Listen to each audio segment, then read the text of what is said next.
प्रतीक दिल्ली में joint family के साथ रहता था, लेकिन जॉब की वजह से अपनी माँ के साथ दूसरे शहर में शिफ्ट हो जाता है, जहां उसकी प्रीति के साथ लव मैरिज हो जाती है, जिस पर बहू को नापसंद करते हुए उसकी माँ पूरा समय प्रीति को परेशान करने के तरीके निकालती रहती है। प्रीति, कहाँ हो? सुबह का नाश्ता दोपहर में खिलाओगी क्या? इसमें प्रीति और प्रतीक ऑफिस जाने के लिए तैयार हुए कमरे से बाहर आते हैं, जिसे देख सास प्रीति पर भड़कने लगती है।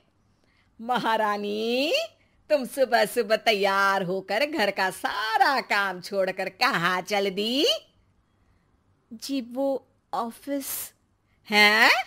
तुम ऑफिस जाओगी तो घर में जो सफाई, नाश्ता, खाने का काम है वो क्या मैं करूंगी? माँ, मैंने उससे वादा किया था कि वो जॉब कंटिन्यू कर सकती है। अरे वाह जी वाह, दोनों आपस में सलाह कर फैसले ले लिए। मैं क्या यहाँ बेवकूफ बैठी हूँ? मुझसे पूछना किसी ने जरूरी नहीं समझा? मम्मी, आप फिक्र ना करें, मैं आज ही रेजिग्नेशन दे दूंगी। प्रीति ऑफिस के लिए चली जाती है और अगले दिन से जॉब छोड़ घर के कामों में लग जाती है, लेकिन साथ ही उदास भी रहने लगती है, जिसे देख प्रतीक को अच्छा नहीं लगता। मुझे पता है तुम्हें अपनी जॉब कितनी पसंद थी। आई एम सॉरी प्रीति। अरे कुछ नहीं होता, बस मम्मी खुश रहनी चाहिए। अब प्रीति अपनी सास को खुश करने और उनका दिल जीतने की जी तोड़ कोशिश करती रहती है, पर सास कभी उससे सीधे मुंह बात तक नहीं करती। इसी तरह दिन बीतने लगते हैं। एक शाम प्रतीक ऑफिस से परेशान घर वापस आता है। माँ, चाची का फोन आया था। दादी की तबीयत बहुत खराब है, हमें दिल्ली जाना होगा। पति की बात सुन प्रीति तो पैकिंग शुरू भी कर देती है, पर माँ वहीं बूत बनी खड़ी रह जाती है। लगता है मम्मी अपनी सास से बहुत प्यार करती हैं, तभी उनके बीमार होने की खबर सुन शॉक में आ गई। ये प्यार नहीं, परेशानी है। तुम तो ऐसे सोचो कि अब से जब तक दिल्ली में हो तुम्हारे अच्छे दिन शुरू। अच्छा, ऐसा क्या है दिल्ली में? वो तुम्हें कुछ ही घंटों में पता चल जाएगा। सास के रिएक्शन और पति की बात से कंफ्यूज्ड प्रीति दोबारा पैकिंग में लग जाती है, जिसके बाद कुछ घंटों का सफर तय कर तीनों दिल्ली पहुंच जाते हैं, जहां घर के अंदर पहुंचते ही लोगों की भीड़ देख प्रीति परेशान हो जाती है। हे भगवान, इतनी भीड़! प्रतीक, कहीं तुम्हारी दादी को कुछ हो तो नहीं गया ना? पागल, ये भीड़ नहीं, मेरा परिवार है। क्या? इसे तुम परिवार कहते हो? अरे इसे तो जिला घोषित कर देना चाहिए। तुम्हारा परिवार का तो अपना पर्सनल बिग बॉस बन सकता है। हैरान परेशान प्रीति परिवार वाले सदमे से बाहर निकली भी नहीं होती कि सिर पर पल्ला रखे शांत तरीके से सबके साथ बात करते हुए अपनी सास को देख उसे दूसरा सदमा लग जाता है। हाय राम, ये मम्मी का ऐसा भी कोई रूप है? ये तो मुझे पता ही नहीं था।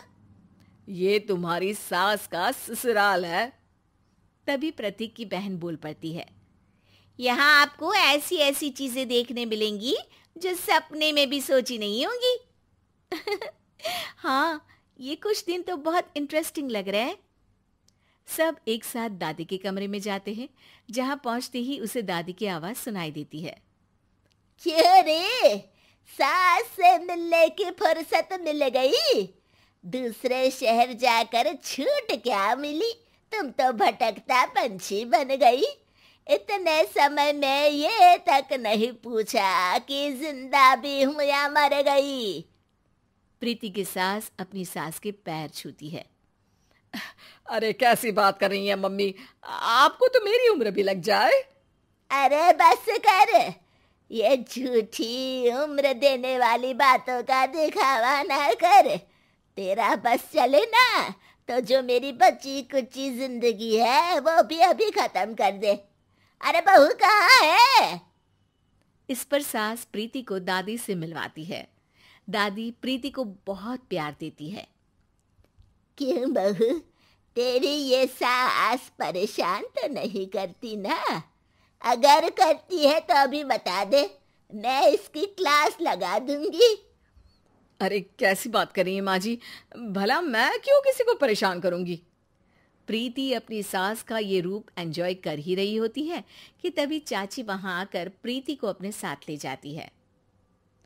सास की क्लास लगते देख जो खुशी मिल रही थी वो तुम्हारे चेहरे से साफ पता चल रही थी, इसीलिए ले आई, क्योंकि अगर उन्हें पता चल जाता तो तुम्हारी खैर नहीं थी। थैंक यू चाची जी। चाची और प्रीति घर में झूले पर बैठी बात कर ही रही होती है कि उसकी सास भी वहां आ जाती है। मतलब यहाँ सारा काम मैं करूं और तुम बैठी हंसी ठिठोली करो? अरे चलो जाओ खाना बनाओ। सास प्रीति को डांटकर काम करने भेज देती है, जिसे दादी देख लेती है और एक बार फिर सासू माँ की क्लास लग जाती है, जिसे पूरा परिवार मजे से खड़ा होकर देखने लगता है। क्यों रे, मैंने तुझे काम बोला और तू उस बच्ची को परेशान कर रही है? सास की कोई इज्जत रह गई है इस घर में या नहीं? यहाँ खुद की सास होते हुए भी ज्यादा बड़ी बन रही है। अब नहीं मम्मी जी, मैं तो बस थोड़ी मदद के लिए बोल रही थी। सास रसोई में जाकर काम करने लगती है और दादी प्रीति को लेकर वहां से चली जाती हैं। इसी तरह एक हफ्ता बीत जाता है, जिसमें दादी अपनी बहू को डर, इज्जत और प्यार का फर्क समझाती रहती है और प्रीति उसका मजा लेती है। वापस जाते हुए दादी प्रीति और उसकी सास दोनों को अपने पास बुलाती है। मेरी बहू जिद्दी और अड़ियल है, इसलिए उससे हमेशा सही काम करवाने के लिए मुझे सख्ती करनी पड़ती है। लेकिन तुम्हारी बहू अच्छी है, तेरी खुशी के लिए वो अपनी जॉब और सपने भी छोड़कर घर में बैठी है। अपनी बहू के साथ प्यार से रहो। और प्रीति, अगर अभी भी तुम्हारी सास परेशान करे ना, तो फिर तुम्हें पता चल ही गया है कि शिकायत कहाँ करनी है। जी, अपनी सास के ससुराल में उनकी सासू माँ के पास।